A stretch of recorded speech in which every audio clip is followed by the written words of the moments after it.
Thanks so much for stopping by my channel. This is Anna's Aqua Home, where I love to sew, craft, and DIY. I love making handmade items for my home and also to give away as gifts. I will probably be giving away the project that I'm making in a baby shower that's upcoming, but if you have a little one that you're expecting, this would be perfect to also make for yourself. So I have made some of these before. It's a simple project, but it does take a little bit of time. So this isn't a project that I'm going to start and complete in this video. I'm going to take you through the steps, and I've done some sewing to get ready for this video so that hopefully we can finish the project and you can see all the steps to go through this. So I made this pattern myself. What I did was I went on Word and I just downloaded a puzzle, like a 9x9 puzzle piece, and I really enlarged that picture and then did it so that I moved it around so that each block was on most of a page, and then I taped it together. So like this puzzle piece has a piece here and then taped on a piece here and taped on a piece here. I hope that makes sense. If you are good at hand drawing or just free designing, you could certainly design your own puzzle pieces, but I am not that good. So going on Word and printing out a whole bunch, taping them together and cutting them out was the easiest personally for me, but I know that may not be easiest for everyone. The reason I had to put pieces together is because I want this to be a nice size for the baby to lay on. So if I just put it all and shrunk it into one piece, I was afraid that it would be a little bit too small. So I did 9 puzzle pieces. You can see this one needs to be taped up a little bit. So some of them, there are 2 of these that look the same. There are 2 of these that look the same. And then there's 4 of the corner pieces. And then 1 middle piece. So there are a couple different designs of the patterns of the puzzle block pattern, or which has, you know, the holes and which ones has the little connector. So definitely you may have to keep that in mind as you're doing it. Now, I have done this before where I've picked 9 different fabrics for this 9x9 puzzle. This time I had a group of fabrics. They were little boy fabrics that I've had for a while, and I was ready to use these up.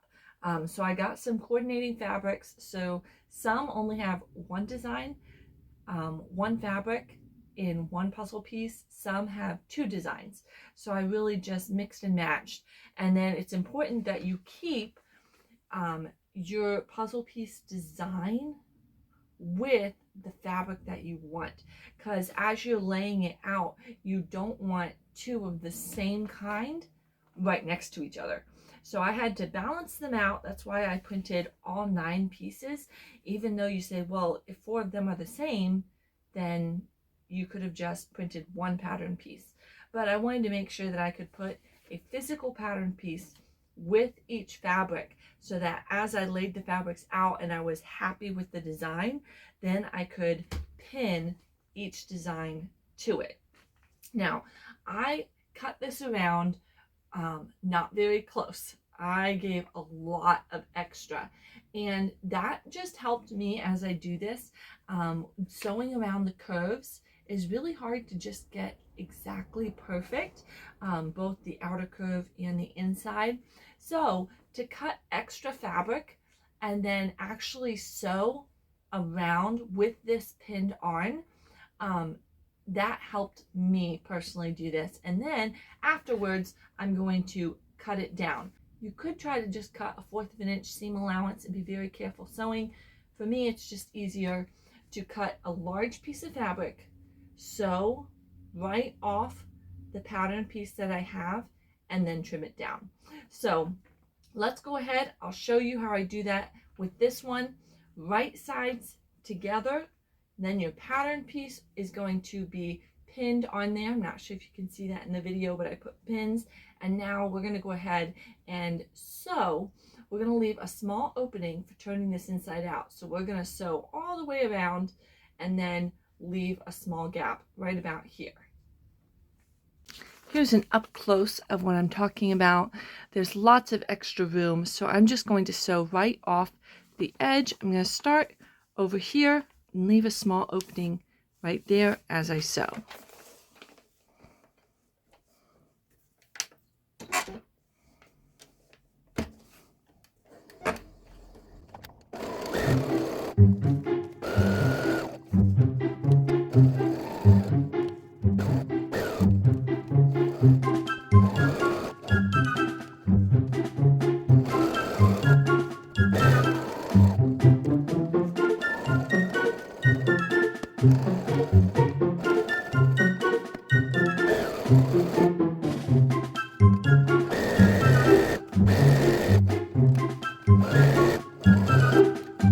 Now that this is sewn all the way around, we get to pull these off, and you can see how I went a little past this over here and over here.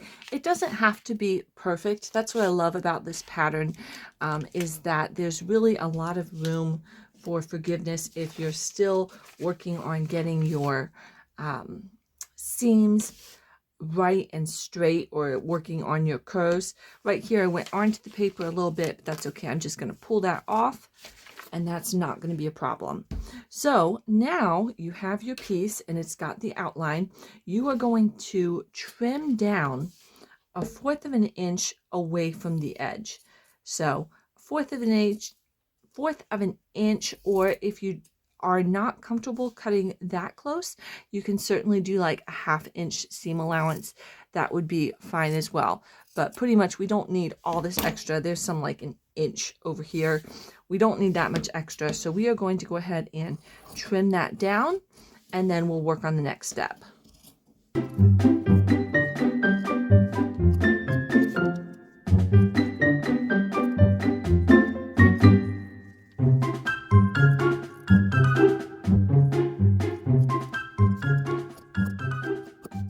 We've trimmed it all around, so now we need to go and clip the circles and the edges, the corners. So I'm not going to use my big scissors. I'm going to use my smaller scissors for this.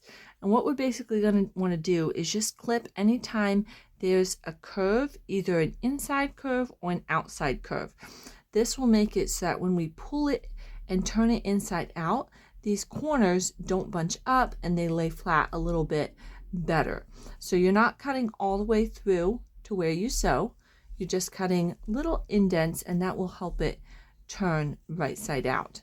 So on the outside circles and also on the inside circles, it will really stretch this fabric. If you try to turn it inside out, it will all bunch up.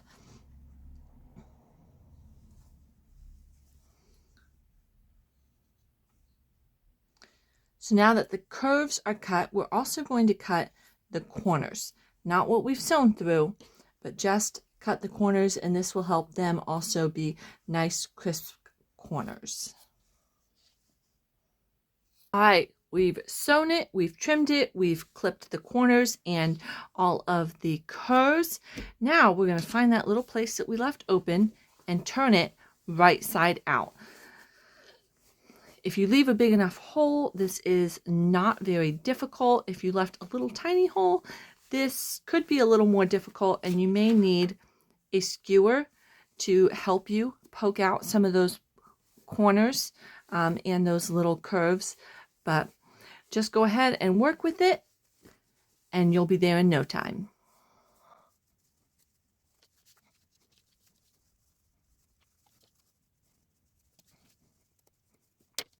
So you can see how it kind of puckers up, and that would be worse if it weren't for clipping the curves. But since we clip the curves, we can kind of just lay those out. A good iron would also help, but we're going to go ahead and stuff this full of polyfill, so we really don't need it to be laying super flat. So here's my little hole. Our next thing is to fill it with polyfill.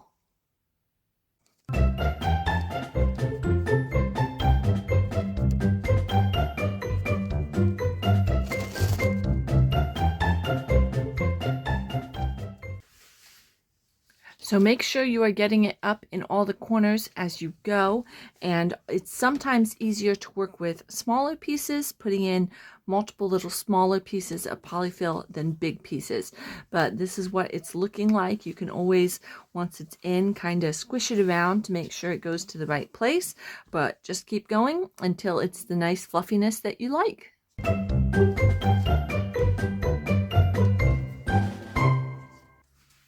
All right, that didn't take too long. It's nice and fluffy, and you can see it is not perfect. There is so much forgiveness in this pattern. It doesn't have to be perfect. Once you put it all together, you're not even going to notice small little places that aren't exactly perfect. So next, we are almost done with our little pillow. Just a side note, I think this would be really cute as a, if you like zoomed this size out and did a bigger pillow, little piece, but actually made it like a pillow for a couch or a bed or something, that would be really cute. But that's not this project. We're making little mini pillows for a baby mat. Let's get back to the video. All right, so now we just have to close up this side. Now, there was a time in my life where I would totally get out thread and needle and hand sew every single one of these little pillows closed. But that's a lot of work.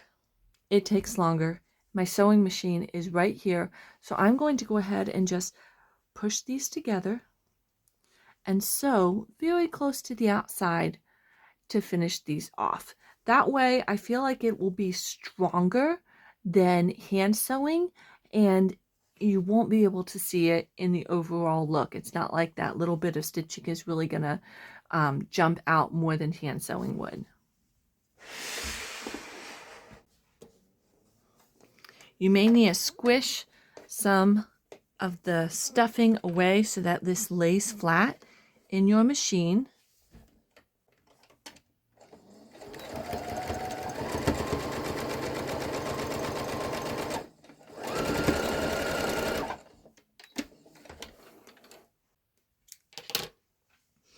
All right, I went super close to the edge, as you can see right here, but that just finished off my pillow. Now I need to just make 8 more in their puzzle piece patterns that I had picked out, and we'll have our project finished. So I had already done the others before I did this video, and so all I had to do was close them up. And as I was doing that, of course, my bobbin ran out. So just know it happens to me too. Bobbins running out at the worst possible times, and not just yourself. Well, if you followed all the steps and do it like I did, you will come up with a little baby playmat like so. They all connect together, not perfectly, there are some gaps, but how cute is this? It is so soft and cuddly. This would be perfect for tummy time, or also to take as pictures. I think this would be a beautiful picture mat. This comes out really bright on camera for some reason, but it matches some of these colors. So I feel like this one on camera really makes it stick out. But I've got these 4 different colors, and then these 2 match and these 2 match. So I just absolutely love how this went. It's got polka dots. It's got this jungle print that I'm running out of, but I really like. So hopefully you enjoyed watching along with me as I finish this project up. Hopefully you'll either make one or keep it in the back of your mind for the next time you need a baby gift. This would be so cute. It was time consuming, but it's pretty repetitive. You just do what I did 9 different times. So thanks so much for watching. I hope you enjoyed stopping by. Keep tuned into my channel, subscribe if you haven't already, because we are going to be doing a lot more sewing projects, DIY projects, craft projects coming in the future.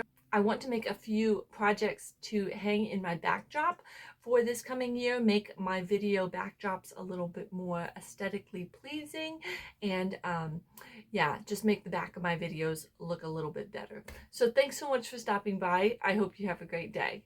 Bye.